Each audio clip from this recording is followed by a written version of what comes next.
Les marchés publics représentent environ 19% du produit intérieur brut de l'Union européenne en matière de fourniture de travaux, de services.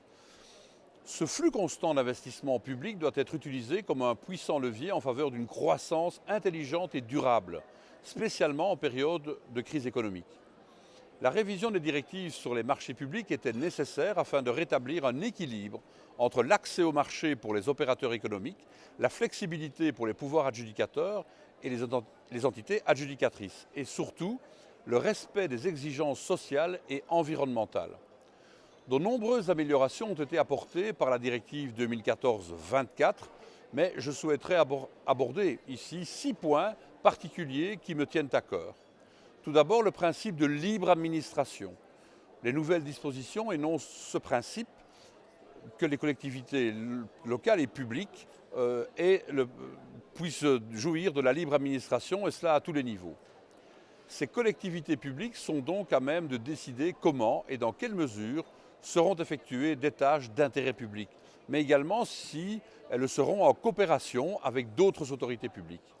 Alors, la fourniture des services publics a été un élément central dans mon rapport. Les négociations sur la coopération publique-public ont ainsi été très positives. Et l'approche du Parlement européen visant à donner pleine liberté aux pouvoirs adjudicateurs d'organiser leurs services a été confirmée par le Conseil, qui a davantage étendu l'exemption de la coopération publique horizontale, c'est-à-dire entre les pouvoirs publics. Et le pourcentage minimal d'activité pour exempter un pouvoir adjudicateur de l'application de la directive a été fixé à 80%, auquel peut s'ajouter le chiffre d'affaires dans le cas où il n'est pas possible de calculer ces mêmes activités.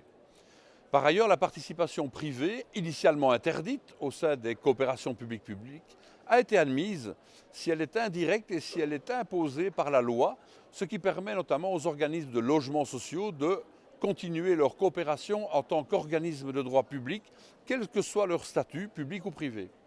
Et je voudrais ensuite aborder un second point important, le respect obligatoire des conventions collectives de travail. Dans les principes généraux, il est désormais fait référence au respect obligatoire des conventions collectives. Ce principe pivot est présent dans toute la directive, de manière à lui donner une structure cohérente garantissant le respect du droit du travail et des conventions collectives à l'endroit où le travail est presté. Il est ainsi mis un terme aux multiples abus ayant conduit à des pratiques de dumping social et environnemental, faussant de ce fait le fonctionnement du marché intérieur et la saine concurrence entre les entreprises. Troisième avancée majeure, un meilleur encadrement de la sous-traitance.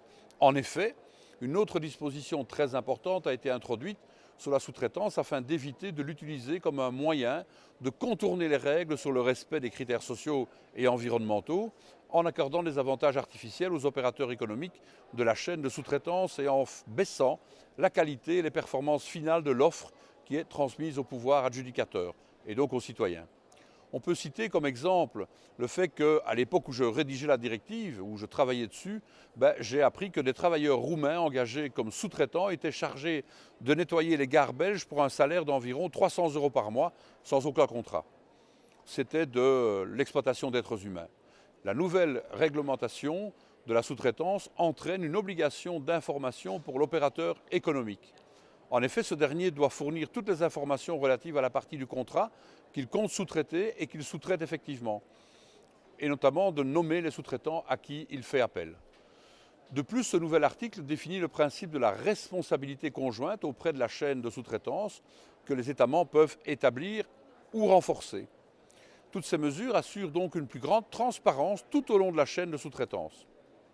La quatrième avancée dont je voulais vous parler, et ce n'est pas une des moindres, c'est que le critère principal d'attribution n'est plus le prix le plus bas, ça devient l'offre économiquement la plus avantageuse.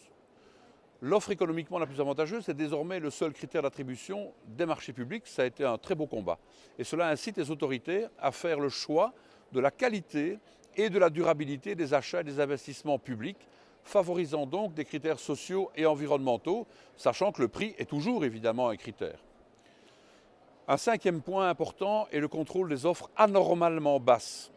En effet, ces offres anormalement basses doivent à présent faire l'objet d'un contrôle par l'autorité et doivent être écartées si elles contreviennent aux principes généraux énonçant le respect, notamment des conventions collectives et des règles en matière de sous-traitance et de respect de l'environnement. Et enfin, sixième et dernière avancée que je souhaitais épingler aujourd'hui, C'est un titre de la directive a été dédié aux services sociaux. En effet, afin de mettre en exergue l'importance particulière des services sociaux, un titre entier lui a été consacré. La directive assure, outre les principes de haute qualité et d'inclusion, l'équilibre entre procédure allégée et transparence de la passation. Un article permet d'ailleurs au pouvoir adjudicateur d'établir des contrats réservés avec des organisations d'entreprises sociales dans le cadre du régime simplifié pour les services sociaux, sanitaires et culturels. Les organisations impliquées dans les services sociaux peuvent dès lors avoir droit à des contrats réservés sans pour autant être mises en concurrence avec des opérateurs économiques ayant un but commercial. Le délai de la transposition de la directive était arrêté au 18 avril 2016. Quoi qu'il en soit, la Cour de justice de l'Union européenne a démontré dans son arrêt Regiopost, c'est C-115-2014 du 17 novembre 2015, qu'elle avait assimilé et reconnu les principes énoncés dans la nouvelle directive.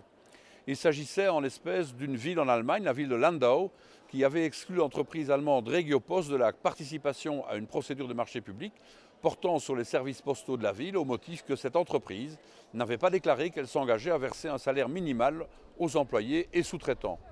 La Cour a jugé qu'à la lumière de la directive 2014-24, il était conforme au droit européen qu'une législation oblige le soumissionnaire à payer le salaire minimum légal aux employés et aux sous-traitants. Et donc laissez-moi conclure en disant que le principal plaisir que l'on a en tant que co-législateur dans une telle directive compliquée, outre le grand travail qu'on a mené pendant 2 ans, tous ensemble, au sein du Parlement et avec le Conseil, c'est qu'un jour, un juge ou des juges de la Cour de justice visent des articles de votre directive, de la directive pour lesquels vous vous êtes battus, ils les reconnaissent comme étant justes et se fondent et font des arrêts et des jugements sur base de ces articles. C'est un grand motif de satisfaction. Dziękuję bardzo. Do widzenia.